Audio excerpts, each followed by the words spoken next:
breast cancer on June 12th, 2013. And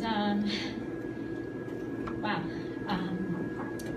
talk about community for a minute, because when I was diagnosed, this whole community, I live in Bedford Hills, and there wasn't one person that didn't call me or my husband or my family to ask us what we needed, what we can give, let me take your kids, let me give you food.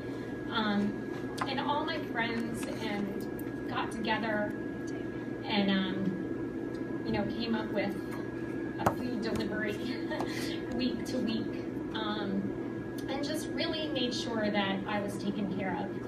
And normally I said to Megan, I'm very when I talk about my breast cancer, because unlike some people, I was diagnosed with stage 2B. I was put on the most aggressive chemo, ACTH, and then had surgery and then radiation. But a friend of mine had the same diagnosis a year before, and she had a really rough time with it. And so I feel blessed and very lucky that not only did I continue going to work every day, but really made it a point to be happy in front of my kids, because I think that's really important, to let them know that this disease doesn't get you down. And normally, so because I was very lucky and blessed to not have such a terrible time. I don't call it terrible, because there are so many people that have a lot worse of a time than I did, I'm usually happy to speak about it and tell you that it is about your attitude. And my sister said your selflessness of just wanting to be here and be happy that you have all your loving friends around you. And today I'm a little bit more emotional because I lost a dear friend of mine today. But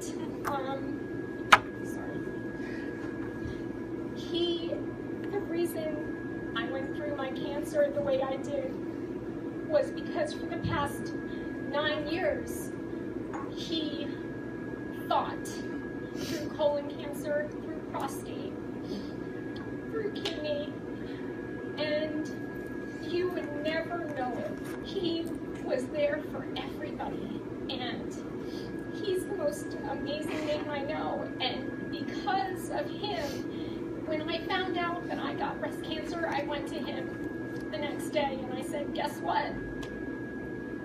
I've got the seed. And I remember him saying, you're one of the strongest women I know, and you will get through this, and we will get through it together. And granted, this was his, 2 years ago, this was his 7th year going through cancer. And although I know he lost the fight today, which is so crazy because he's, so Vince to pass away on National Cancer Day. He did it on his own terms, and he went out with a bang. I'm in the music industry, and he's a huge person to everyone in the industry, a big mentor, and every year he does this award show, and this particular year he made it bigger and better. I think he just knew that this was going to be his last year. He did it on his terms. So I just want to say that all of us here should dream big and really need to find a cure and lean on each other for support, because everybody is willing to support that person, that friend, that neighbor, and send out those emails, because people have a lot of money out there that they want to get rid of and give to good causes, and this is my #1 cause. And I thank you for letting me speak today, and thank Megan and the American Cancer Society for putting this on, and I think it's pretty amazing. This is my first year doing it, and I'll be doing it course, I'm going to dedicate my relay to Vince Pellegrino. So thank you.